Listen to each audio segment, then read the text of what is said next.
All right, we got a video to watch. The most hated role in gaming, right? The most hated role in gaming. Now on the thumbnail, it's tank, right? Tank. So, I, is tank the most hated role in gaming? I would have thought it was support because like people don't ever want to play support. People don't want to be the one to like heal their team and they don't want to be blamed for not healing their team. But tank, I feel like tank is like maybe not the most because like, DPS is probably the most played role in gaming, DPS. And then I would think that it was tank right under that and then like support or something else then support. But tank, DPS, support, I would think that it was DPS was the most played, then tank, then support is the most hated. But let's see what they talking about. However, many weapons are the direct descendants of earlier versions first developed generations ago. Tanks. The Minutemen of Lexington and Concord used a gun which was the All right, let's talk about tanks in video games. The tank role has been an integral part of multiplayer gaming, especially in MMORPGs, since forever. From PvP games like Overwatch and League of Legends to PvE titles like World of Warcraft and Final Fantasy XIV, tanks are typically the least popular role in gaming, and those who do take on the burden often risk toxicity and ridicule. But the thing is, I don't know how you would risk toxicity and ridicule when it's like you're the person that's supposed to be soaking all the damage, right? So if your DPS isn't backing you up, right? If your DPS is not backing you up and doing the damage that they're supposed to be doing to keep and the healers healing the tank to make sure the tank stays alive so that the tank can continuously soak as much damage as possible and soak up all the cooldowns. Why? Like everybody's gonna blame the tank, but the thing is, everybody blames everybody else. Nobody takes any accountability for their actions, even in video games. It's actually ridiculous. From fellow players. So you're a baby. You're a little toddler. Shut the fuck up. Why is one of the most important video game roles so unpopular? That is what we're going to explore today. So, what other roles are there besides the tank? For that, we'll look at the Holy Trinity. A concept, DPS. not that Holy Trinity. This one is a staple of most MMORPGs. It breaks down into three general roles. DPS, whose focus is dealing damage per second, the healers, who keep everyone alive, and the tanks, who soak up damage from enemies. Today, the Holy Trinity remains common and is used in titles like World of Warcraft and Final Fantasy XIV. So, what does playing a tank actually entail? For this, we'll go to Wikipedia. Tank characters We'll go to Wikipedia. deliberately attract enemy attention and attacks, potentially by using in-game mechanics that force them to be targeted. So we got things like taunts that force the enemy to walk to them or attack them only, right? So that they can soak up the damage. Another thing that tanks do, right?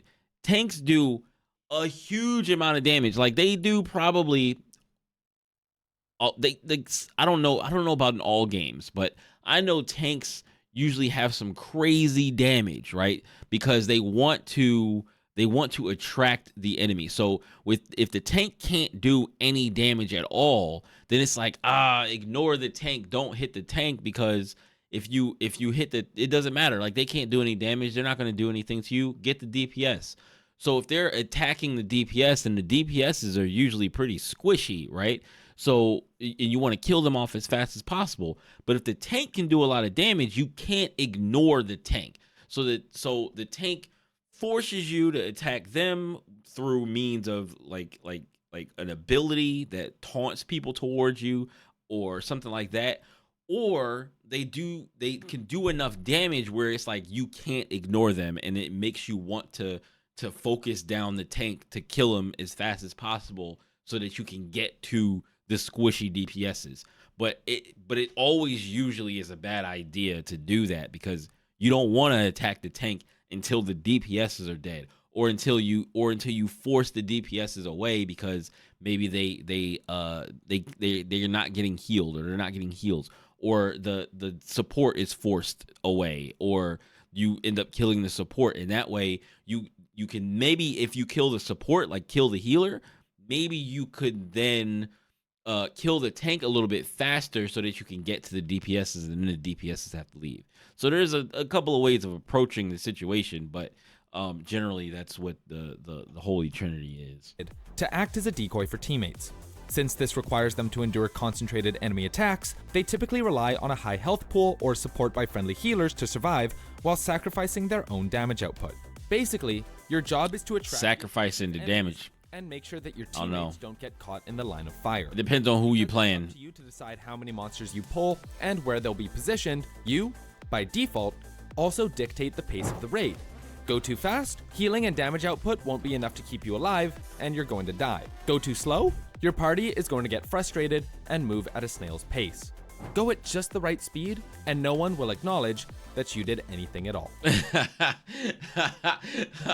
This is true. It's like, yo, is our tank even doing anything? We're doing all the work. It's like, yes, if you're a DPS and if you're a DPS, do your job and shut up. Like that's all you gotta do. Just do your job and shut up. Because if everything is moving along just fine, then that means your tank is doing their job. And if that means also your healer is doing their job. They're keeping everybody healthy. The tank is soaking all the damage, and the DPSs do all the damage. That's what it's supposed to be. But I don't know how people can play these games all the time and play them every day and then not understand how that works and just play the game. Just shut up and play the game. Like, and stop bothering people and stop being toxic. And I'm like, oh my God, I don't think our tank is doing anything. Our tank could be just soaking damage better. Like, how about you do some more damage? Like. Plus, if those two things weren't enough pressure already, the success of a raid hinges purely on the tank. If a DPS or a healer dies, you can sometimes get away with it. But almost always, if a tank dies, the run is over. For this reason, it's hard to come by. And unless you're a streamer... This is true, because like you can't, like, if somebody has to take all the damage, because like stuff in raids would hit harder than like stuff like outside of like the raid, like, you know, regular mobs and shit. But like in a raid, like you gotta have somebody to soak the damage, because if they don't soak the damage, then who else is gonna soak it, right? Like, but in League of Legends is a little different. I feel like League of Legends is a tiny bit different, because maybe I'm thinking about League of Legends in the point where like the tank has a ton of damage, where it's like, oh, you can build your tank out in a certain way to make them have a lot of damage, or they do, or it's hard to fight them because maybe they have like thorns on or something like that, and they have stuff that makes you hurt yourself when you hit them and stuff like that. So if your tank dies in League, then sometimes you have maybe a secondary tank or like somebody else that can soak damage but just can't do it that well, but can do it enough to maybe win the fight, right? To win out on the fight. And you have like 5 people with you, and like you got like maybe a healer, you got your DPS, you have like a mage that does a ton of damage, and you have like one person that does a bunch of magic damage, one person that does a bunch of attack damage, and then you have your like bruiser. So like you have, you know, like there's ways for you to do stuff. Sometimes your tank is in the jungle, sometimes your tank's your jungler, sometimes your tank is your top laner. You know, it depends. It depends on what your like setup is. With a team of trained professionals, most tanks you meet in matchmaking are not going to be perfect. Like, and you run still. Somebody's standing behind the thing. You're like, nah, I'm going here. Come on! Let's look at an example from World of Warcraft, Broodkeeper Diurna. While the fight is fairly straightforward once you understand the mechanics, it's filled with potential run-enders if the tank isn't ready. First, the party has to destroy a bunch of eggs before they hatch. While this is pretty easy, you also have to stay at least 50 yards away from the boss to avoid taking unnecessary damage, so the tank has to know what path to take to be efficient. You also have to be aware of a powerful tank debuff that is a potential run-ender. All the while, you're communicating with your team to make sure they're focusing on the right things and drawing aggro from enemies. For less experienced players who haven't practiced the most efficient routes, the fight can be frustrating and difficult. Plus, if we go back to the last part of the Wikipedia definition, it's clear that a tank's success isn't just up to them. They typically rely on a high health pool or support by friendly healers. True. Although tanks might be like this, they're not invincible.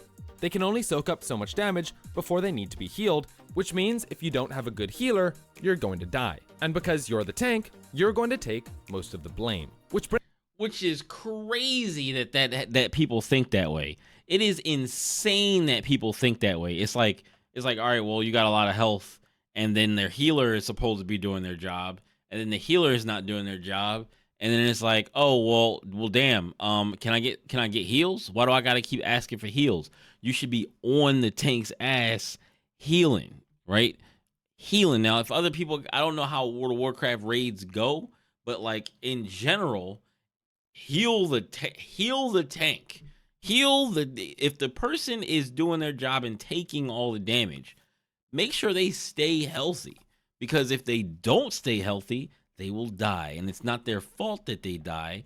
So like, it's not like completely their fault that they die.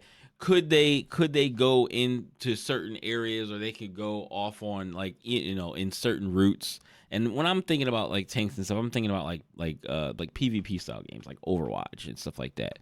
So like, yeah, if the tank does not look at their surroundings, or keep an eye on their surroundings and know where their team is and know where their healer is, and they're all pushed up super far and their team is really far back, then it's like, all right, well, maybe you need to move back so that your healer can heal you. Stay close to the healer. Protect the DPS players. The DPS players need to protect the tank. They need to do as much damage as they can. But like, you know, I don't know. Like, you can't get people to do this. They just get frustrated, and then they just start blaming everyone else except them, even though it's a team effort. This happens in all the team games. It's ridiculous. Brings us to the social element of being a tank. For the most part, unless you're playing with friends, being a tank sucks.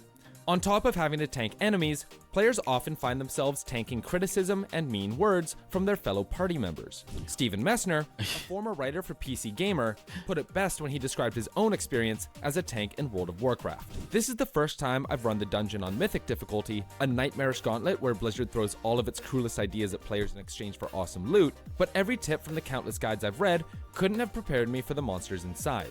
It's not the bloodthirsty, Viking-like Vrykul, but the player that's berating because I am a piece of tank and cancer. No! Don't fucking laugh! Oh, I wanna punch you in the fucking Messner's Dude, absolutely not. Like, absolutely not. Like, you should never, like, if you're gonna act like that, don't play matchmaking. I don't care if you have no friends. That's probably why you have no friends. But like, if you have no friends and you're not in a guild, don't play matchmaking. Because if you can't take somebody not being absolutely perfect, or somebody not understanding how to do the raid yet, then what do you expect? Like, who do you think that when you go in, when you matchmake into a raid, that literally everyone is going to understand perfectly what is going on? No, some people are going to be coming into the raid for the first time. Some people are not going to understand every single aspect of the raid. Some people need a little help, right? So that's what the whole point of it is. It's like, if you're going to matchmake, you're going to be a team, you only got to play against the computer. So it's like a specific thing that you got to do to beat the raid. It's not even like you're going against like humans that can think for themselves and try to counter what you're doing. The raid and the way the raid plays out is usually the exact same thing. So if everybody is paying attention and everybody is doing what they're supposed to do, the raid will go well, right? I would assume. And then if everybody doesn't know everything, or everybody is not paying attention, then the raid is not going to go well. So you throw yourself into that when you decide to play a game in matchmaking, right? Same way when I'm playing Valorant, I decide to queue up and play solo, right? At first, I didn't want to ever play solo because I didn't want to put myself through that. But then it ended up being, well, I can't always play with the people that I want to play with, and I do want to play more often so that I can get better instead of waiting for everybody else to get online before I play. So I made a decision. I was like, all right, well, I'm going to play. Now, I don't really get bothered by people messing up. The only thing that bothers me in team games is when people throw on purpose. When people are coming into people's games and throwing and doing bad on purpose to make people's day bad, right? Like, that is what I can't stand. But if somebody is on my team and we're not doing so hot and we have a Reyna and she's bottom frag, I don't care. Like, I really don't care, because it's not fair to assume that literally everyone on your team ever in every match made game is supposed to be carrying you, right? Like, sometimes you'll do well and sometimes you won't do well. That's the same thing for everybody else. But you should not be like being super toxic and just like this guy, like yelling into the mic, super angry. Like, you need to get off the game. Like he's one of the people that really needs to get off the game. Like, get off the game and go do something else. Say, quote, "As much as verbally harassing strangers on the internet is tasteless, I also can't help but sympathize when a player gets angry at me. After all, no, I don't accept that at all. Like, I understand that these raids be taking a long time and they take a lot of like paying attention and a lot of understanding and stuff like that. Like, I've done a couple of raids in like Destiny 2. I've never really done raids in World of Warcraft. Like, I played World of Warcraft up until only like level 90, and I started like way later, like right before they did the level shrink where they pushed all the levels back down. Like, that's when I started playing, like right before they did that. And I got to like level 90. I had a level 90 like Worgen Warrior or some shit like that. I picked what I wanted. I don't know anything about optimal, characters, whatever. I don't care about none of that. So I've never done raids with people or anything like that. I've gone into some of the old raids just to go walk around in there and be like, oh yeah, this is like a museum type of thing. Like, I walked around in there. I died to like some stuff, like, because they're just stupid raid monsters, and like if you get 2 or 3 of them together, they're gonna fuck you up. So like, I walked through there, tried to pull one at a time and started killing them and got some like gear, but it was old gear. It didn't, whatever. That's not what we're talking about right now. But what I'm saying is, y'all, you gotta take a deep breath and understand what you're putting yourself through when you decide to hit go on match-made games. my failures are actively wasting their time, and no one wants to spend 40 minutes clearing a dungeon that should take 20. This kind of It don't matter whether it take 40 minutes or 20 minutes. Sometimes it's going to take 40, sometimes it's going to take 20. But regardless of the fact, you going to clear the goddamn dungeon. It's not like Valorant, where it's like you spend Valorant or League of Legends. League of Legends, I sympathize with those people more, even though you still shouldn't be yelling into the mic and like flaming people, because it doesn't ever help. But like in League and in like Valorant, you play a game for like 30, 40 minutes, right? And then lose. Or the only thing worse to me than losing in the game is going into overtime like 2 or 3 times, and then somebody's like, I don't want to do it, and then they draw, and nobody gets any points, and now we've literally wasted. I'd rather have lost. Like, I'd rather have lost at 13-11. Like, I'd rather have lost 11-13 than gone into overtime 2-3 times, and then for somebody to be like, I don't want to play anymore, and then draw. I would rather lose the points. I really would. Like, it feels like the biggest waste of time when somebody who doesn't want to continue to match, one person who doesn't want to continue to match goes, nope, I don't want to do it anymore, and then hits the surrender and doesn't go on, and now we've just wasted almost an hour of our life playing this match and nothing to show for it. Like, toxicity is rampant in matchmaking, and it's one of the reasons it's so easy to find a tank. No one wants to do it, so every party is looking for one. For example, if you queue up as a DPS, you're probably going to take 15 to 20 minutes to match up with other players. That's crazy. But if you queue up as a tank, it'll usually take less than 3 minutes before an open slot is found. Unfortunately, the fact of the matter is, unless you're playing with friends, you're gonna run into some toxic players through matchmaking. And this isn't just in MMOs. In fact, it's easy to argue that tanks are even more unpopular in PvP games. Because, if we return one more time to Wikipedia, the final 6 words are the nail in the coffin, while sacrificing their own damage output. And that's the kicker. While the tank is meant to be more than just a meat shield in a game like Overwatch, tasked with controlling space, dictating Yeah, Zarya. I play Zarya. teammates, they trade Zarya do damage if no you matter how keep cool or keep on well-designed target. the tank character is, the average player will find it boring if they can't kill anything. So how Not well, okay. I'll say that is true. It does get very boring when you can't kill anything, or when you don't have any kills. That's the problem. I think that's the problem in Overwatch. It's not that it gets boring because you can't kill anything. At least for me personally, it gets annoying because I have not killed anything, or I do not have a lot of kills or whatever. I don't have any eliminations.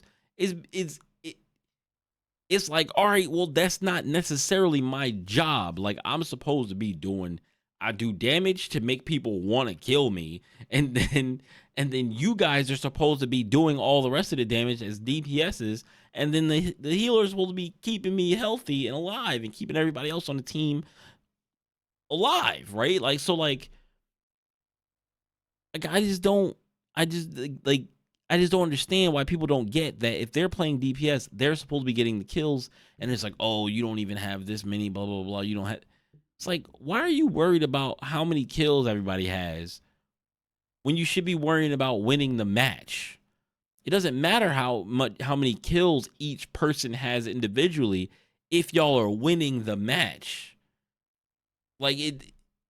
But then people, when you're losing, I guess it doesn't matter when you're winning the match for most people, right? They don't even care if they're winning. If everything's going well and we're pushing through and we're doing good and we're on top, then it's like nobody thinks, to care about that. But then as soon as we start losing, it's never that the other team is just better than us or anything like that. It's always that, oh, it's this guy. He's not doing any damage. He's not doing it. Doesn't have any kills. Blah, blah, blah, blah, blah. You know what I mean? It's so stupid. How can developers fix this issue? Well, it's not as simple as just giving tanks more offense. How can they fix this issue? When I hit a report for this guy for flaming me, he needs to get banned. Now, of course, that's not gonna happen, but it gotta be something drastic, because it's not anything about the I don't think it's anything really about the game. Now, I thought of a couple of things, well, maybe not a couple of things, but like I was thinking, like in Valorant, maybe there's a way to make it so that even if you're losing, your individual performance in a match is what dictates the amount of points you lose or gain. So maybe you still lose matches, but you could still possibly gain points. Because the other day I was doing really well. I was like top of the leaderboard. And I don't get to the top of the leaderboard very often. Not the top of the leaderboard, but like the top of the leaderboard for that match, right? For my team. Like I had the most kills, and in another match I had like second most kills, and I was like doing stuff, and I was like really like pushing things forward, right? And we lost both the matches, and I'm just like, and I got a performance bonus in one of the games that just allowed me to lose less points. And it was just like, but I still lost double-digit points even with the performance bonus. So it was like, come on, man. What am I supposed to do here? How am I supposed to get out of this if people can't think of what they're supposed to do in the game that they play all the time? Like the simple stuff. I'm not even talking about they don't even gotta hit their target. I don't even care about how many kills they got. I'm just saying the way they die sometimes, and the way it just goes down, just be so bad. Abilities. The line between glorified meat shield and unkillable death machine is a razor's edge, and when the tuning is just a tiny bit off, the holy trinity gets thrown into chaos. After all, if tanks can DPS as well as the DPS, why DPS? For Overwatch 1, this issue resulted in GOATs, For more than a year, basically every professional team was running 3 tanks and 3 supports, with every DPS character other That than Sombra becoming useless. The reason? Tanks could deal just as much, if not more damage, all the Sombra. while having the added benefit My of girl. a walking refrigerator. The problem was so bad that they couldn't just change the characters, they had to change the way the game was played. First was the role lock, which ensured 2 DPS, 2 healers, and 2 tanks per team, and then in Overwatch 2, they fully transitioned to a 5v5 format so that teams couldn't have 2 tanks. Plus, tanks in PvP games share a lot of the same issues as their PvE counterparts. Similarly, in League of Legends, tank champions like Ornn and Maokai seem to flip-flop from being insanely overtuned, simultaneously tanking and dealing the most damage on their team. I told you it was League where you just have tons and tons of damage on tanks and you can just build them into being these like incredible bruisers. On top of this, tanks in League have to engage fights and peel for DPSs, and if they don't perform perfectly, they're gonna get flamed. The games that It don't matter what role you play in League, you're gonna get flamed. If you're a support, you're gonna get flamed. If you're mid lane, you're gonna get flamed. It doesn't matter. If you're jungle, you're gonna get. If you're jungle, oh man. If you're jungle and you're a tank, everybody's gonna flame you because you didn't gank for them. And it's just like they expect you to gank.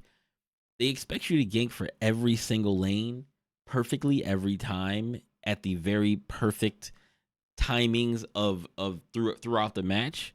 And every single time they need you and they ring their bell, you need to be there. Even if you're down bottom lane and top lane rings their bell, it's like, oh my God, I'm not getting any ganks. And it's like, well, you were winning when I was up there. So you'll be taking your route through the jungle, right? And then you'll take your route through the jungle, you'll go top lane, and the top lane has the other enemy pushed underneath their turret, right? And it's like, well, I can't gank for you here because you have them pushed underneath their turret. So I continued to do my route and I go back down to the bottom. And now the top laner is pushed under his turret. And he's like, I'm not getting any ganks. And then it's like, all right. And then you're sitting down bottom lane and they're kind of going, they're like in the middle, but you can't really gank. You can't really do an effective gank. So you're like, all right, well, it doesn't seem like y'all need my help. And then like Dragon's about to come up. So, like maybe I can go do my thing, go do the rest of my route and come back. And they kind of like threw off your route and timing because, you were trying to get a gank for them or whatever. So you can say that you ganked for somebody. And then you go back to the top, Dragon comes up, you got to stop what you're doing, go back down to the Dragon. And then like they're pushed up under their turret. And it's like, oh, I can't do anything with the Dragon because they're pushed under, bottom is pushed under their turret. And then the other team starts to go for Dragon, and it's like 2 people. Then mid lane comes down and collapses on you, and you're like, oh, I gotta get out of here. And then they're like, oh my God, our jungler is so terrible. And it's like, sorry, I can't do everything. truly succeed in implementing tanks are the ones that don't pigeonhole themselves with the traditional Holy Trinity. Take the Heavy in Team Fortress 2, for example. He has the most health in the game, but he also has the slowest speed in the game.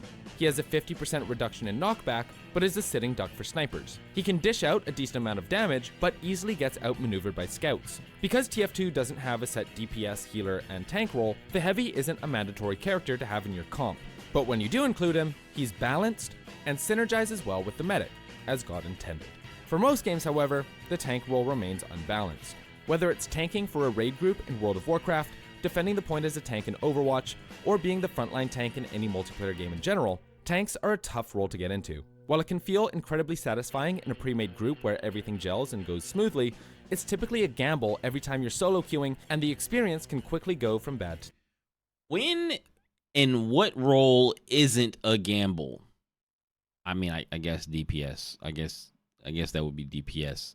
But even then, like, you can't guarantee that when you pick a role, you're not gonna get flamed. If you're a DPS and you're having a bad game, you're gonna get flamed. If you're a support and your tank is, let's say you're a support and your tank is actually trash, like, and they don't know what to do and where to be, and they're not paying attention to, you know, their map or whatever, right? And you're trying to chase them around and they keep dying.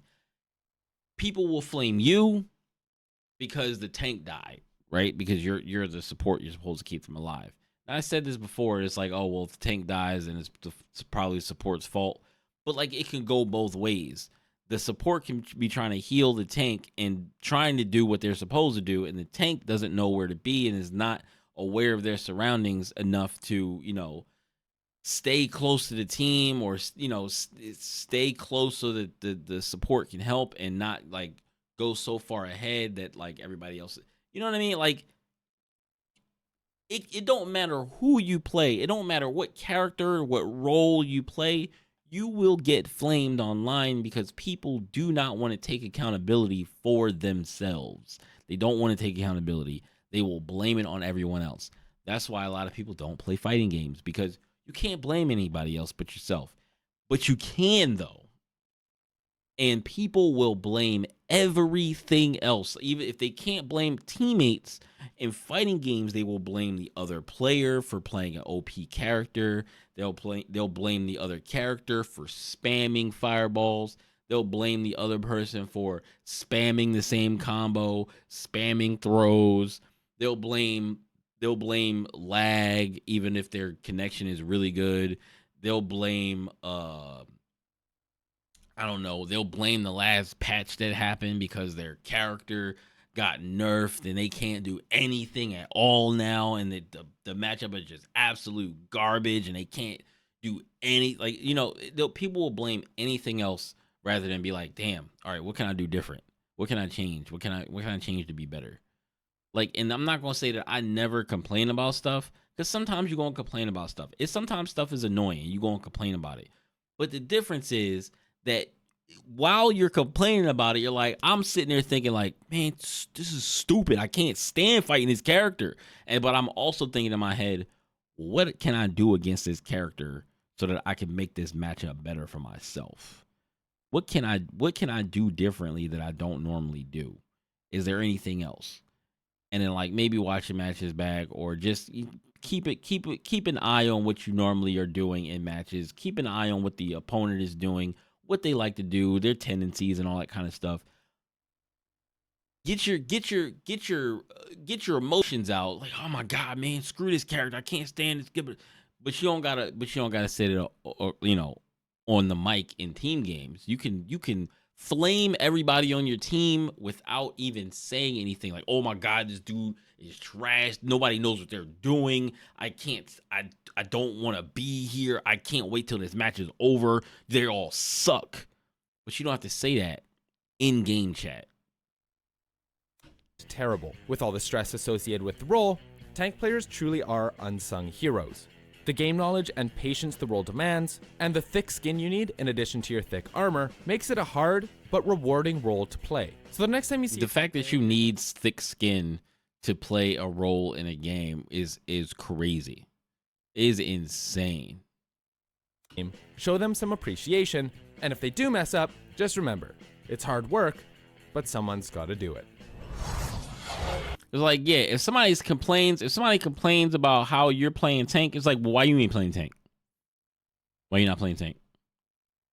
It was like, oh, you're not playing tank because you're playing a DPS character, and you're complaining about how the tanks play. So if you know how a tank is supposed to play, why don't you start playing a tank character? And then, you know, you won't have this issue. You can go in all your games. You can tank for everybody, and everybody else can do the easy part of keeping you alive and doing all the damage.